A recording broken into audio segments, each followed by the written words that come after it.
अजित पवार नहीं रहे। उनके असमय निधन से कई सवाल खड़े हुए हैं।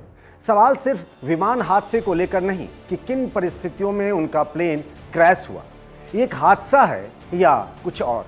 राजनीतिक सवाल भी कम नहीं है।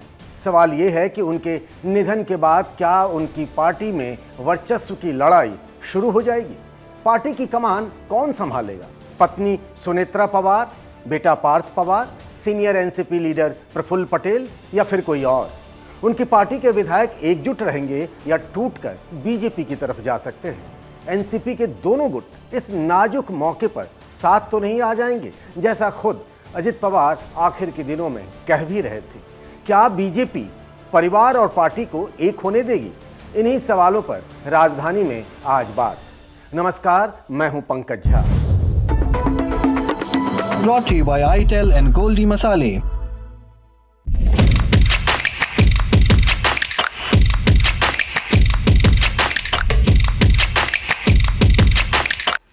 जिला परिषद के चुनाव प्रचार के लिए अजित पवार 28 सुबह बारामती जा रहे थे, पर उनका प्लेन क्रैश हो गया।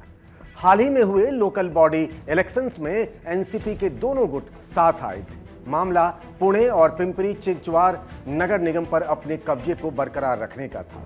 साथ आने की बात सुप्रिया सुले और शरद पवार की तरफ से भले खुलकर न कही जा रही हो, पर अजित पवार साफ साफ इशारा तो जरूर कर रहे थे।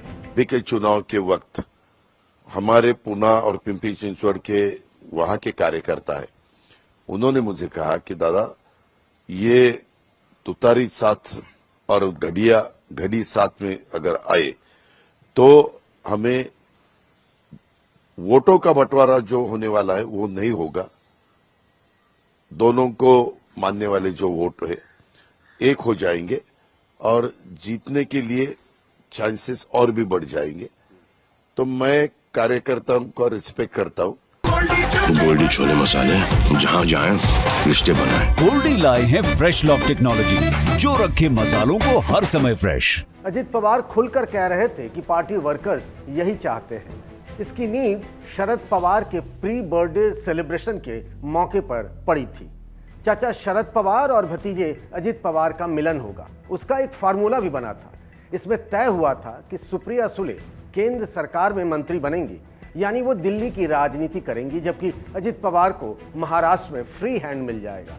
शरद पवार को यह फार्मूला कबूल था, पर चाचा भतीजे की चाहत के बावजूद एक जगह पर बात थोड़ी फंसी हुई थी। बीजेपी चाहती है कि पवार साहब अपनी पार्टी का अजित पवार की पार्टी में विलय कर लें, मतलब एनसीपी का दोनों गुट एक हो जाए जिसका नेतृत्व अजित के पास हो। यह फार्मूला बीजेपी को भी सूट करता था, क्योंकि शरद पवार के साथ बीजेपी के हाथ मिलाने पर विपक्ष ताना कसता। बीजेपी तब यह कहकर पल्ला झाड़ सकती थी कि इससे उसका कोई लेना देना नहीं, हमारा गठबंधन तो अजित पवार से है। उनकी पार्टी में अब जो आ जाए। सुप्रिया सुले को सारी बात भले पसंद आ रही थी, लेकिन उनकी घड़ी की सुई एक बात पर अटक सी गई थी। बात यह कि वो दिल्ली की राजनीति के साथ साथ महाराष्ट्र में भी अपना एक कोना बचाए रखना चाहती थी। परिवार और पार्टी के मिलन के सूत्रधार ही अब नहीं रहे। तो क्या अब ये कहानी और उलझ गई? हमने यही समझा तक चैनल्स के मैनेजिंग एडिटर और महाराष्ट्र की राजनीति को समझने बूझने वाले मिलिंद खांडेकर से। मिलिंद जी, एक चीज ये बताइए, साथ आना अब इन दोनों गुटों की मजबूरी हो गई है, या फिर अजित पवार के ना होने से साथ आने वाला प्लान अब डिरेल हो सकता है? नहीं, मुझे लगता है कि अब जो मर्जर वाली बात है, जो साथ आने वाली बात है, उसमें और तेजी आएगी। हमने देखा कि पुणे में दोनों धड़ों ने साथ में लड़ा, लेकिन ये जो मर्जर का प्लान था, उसका एक पहलू ये था कि शरद पवार राज्यसभा की टर्म अपनी एक्सटेंड नहीं करेंगे, वो रिटायर हो जाएंगे और अजित पवार एक तरह से नेता बन जाएंगे। सुप्रिया सुले शायद राष्ट्रीय राजनीति करेगी और अजित पवार राज्य की राजनीति करेंगे।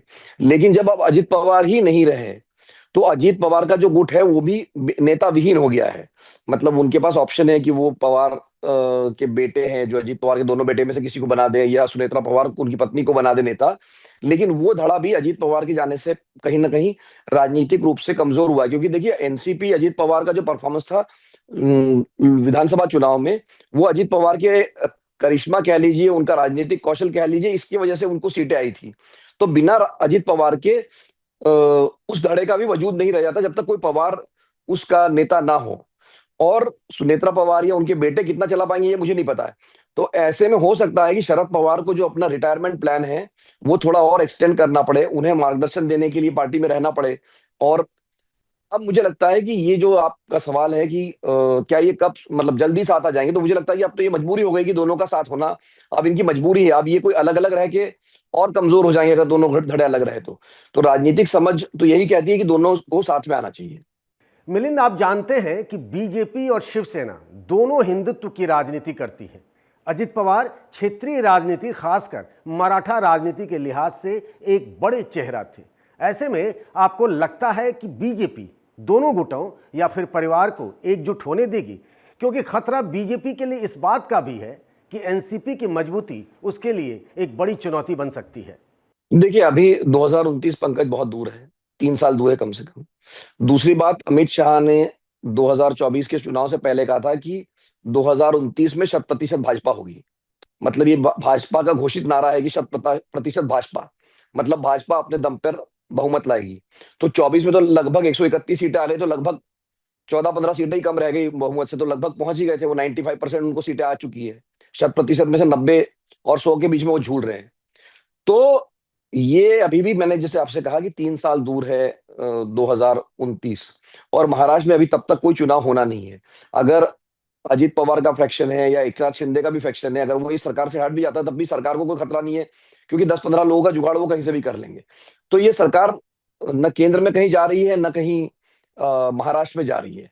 सवाल ये है कि अजित पवार के बिना क्या वो चुनौती देने की स्थिति में रहेंगे कि नहीं। बीजेपी तो अकेली चली जाएगी, वो कोई बात नहीं है, लेकिन सबसे बड़ी बात यह है कि अगले 3 सालों में सुनेत्रा पवार, सुप्रिया सुले, अब ये 2 ही चेहरे रह गए जो बड़े चेहरे हैं, और शरद पवार तीसरे चेहरे, कि क्या ये एक ऐसी चुनौती बन पाएंगे बीजेपी के लिए कहिए या किसी भी पार्टी के लिए। क्योंकि अब तक जैसे मैंने कहा ना कि ये या तो शरद पवार की पार्टी थी और या तो ये अजित पवार की पार्टी थी। सुप्रिया सुले भी उतनी बड़ी नेता अपने विधानसभा, अपने लोकसभा क्षेत्र के बाहर नहीं बन पाई। तो अब अजित पवार जब नहीं है तो इस पार्टी को नए सिरे से खड़ा होना पड़ेगा, और 3 साल में वो कैसे खड़ी होगी उस पर ये निर्भर करेगा। अभी तो मुझे लगता है कि बीजेपी भी इनको अपने साथ रखेगी। हो सकता है उप मुख्यमंत्री पद भी ऑफर कर दे उनके परिवार को कि भाई या पार्टी को कि आप रख लीजिए। अभी तो बीजेपी उसको बना के रखेंगी, लेकिन 3 साल बाद क्या होगा ये कहना अभी मुश्किल है। पर सबसे बड़ी बात ये है कि 3 साल बाद क्या ये एनसीपी अब जो नए स्वरूप में होगी वो इतनी मजबूत रह पाएगी कि नहीं, ये सबसे बड़ा सवाल बना रहेगा। लेकिन मिलिंद जी, अजित पवार जब नहीं रहे तो उनकी पार्टी की तरफ से फैसले कौन लेगा? आगे क्या करना है, कैसे करना है, ये तो जिम्मेदारी उसी नेता की होगी, क्योंकि सुप्रिया सुले तो दूसरे धड़े की नेता है। तो फिर अजित पवार के बाद उनकी एनसीपी का नेतृत्व पत्नी सुनेत्रा करेंगी, जो अभी राज्यसभा में है, या फिर उनके विधायक बेटे पार्थ करेंगे? हालांकि वे काफी जूनियर हैं, या छगन भुजबल, प्रफुल्ल पटेल, या फिर कोई और नेता। आपकी समझ से इनमें से किसका नंबर आ सकता है? आप देखिए, मेरे ख्याल से उनकी जो पत्नी है सुनेत्रा पवार, वही कहीं ना कहीं नेता बन के उभरेगी उनके गुट की, क्योंकि वो ऑलरेडी पॉलिटिक्स में आ चुकी है। जैसा कि आप जानते हैं कि उन्होंने पिछली बार लोकसभा का चुनाव लड़ा था बारामती से सुप्रिया सुले के खिलाफ, फिर वो चुनाव हार गई थी। तक सुनेत्रा पवार, मतलब ये 2024 के लोकसभा चुनाव तक वो कभी भी परिवार मतलब राजनीति में नहीं आई, बल्कि सुप्रिया सुले पहली महिला है पवार परिवार की जो राजनीति में आई थी।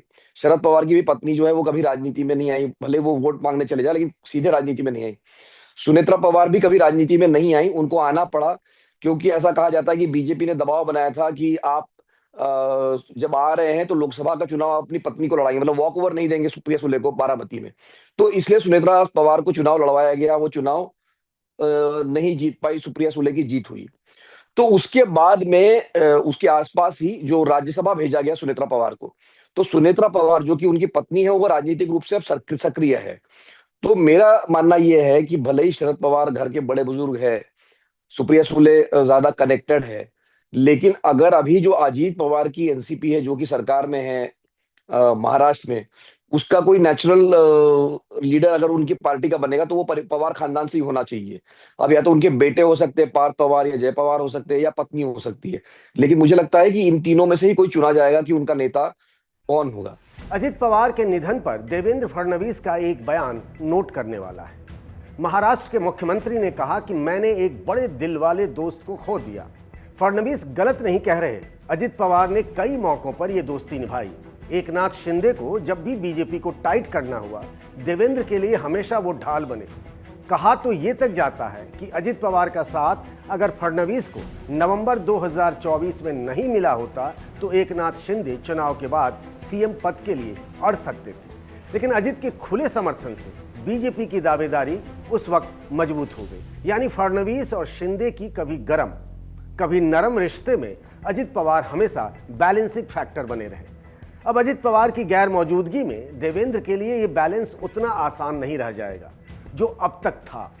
अजित पवार और फडणवीस के रिश्ते को ऐसे भी समझना चाहिए कि जब अजित पवार एनडीए का हिस्सा बने तो बीजेपी की सेंट्रल लीडरशिप इस अरेंजमेंट से खुश नहीं थी। ये प्लान फडणवीस का था, जबकि बीजेपी हाईकमान शरद पवार को एनडीए में लाने के पक्ष में था। क्या होता क्या होगा, इन सब किंतु परंतु से अलग एक बात जरूर कहनी पड़ेगी कि जब शरद पवार की राजनीति अपनी ढलान पर थी तो अजित ही पवार पॉलिटिक्स के चेहरे बन चुके थे। अब वो जगह खाली है। महाराष्ट्र की राजनीति का ये खालीपन कौन भरेगा? आपको क्या समझ आता है? बात ये भी कि उनकी आखिरी इच्छा कि दोनों ही गुट साथ आ जाएं, परिवार एक हो जाए, आपको पूरी होती हुई दिख रही है क्या? बताइएगा कमेंट बॉक्स में। राजधानी में आज के लिए इतना ही। इस वीडियो को बनाने में हमारी मदद की साथी शुभम ने। बने रहिए द ललन टॉप के साथ।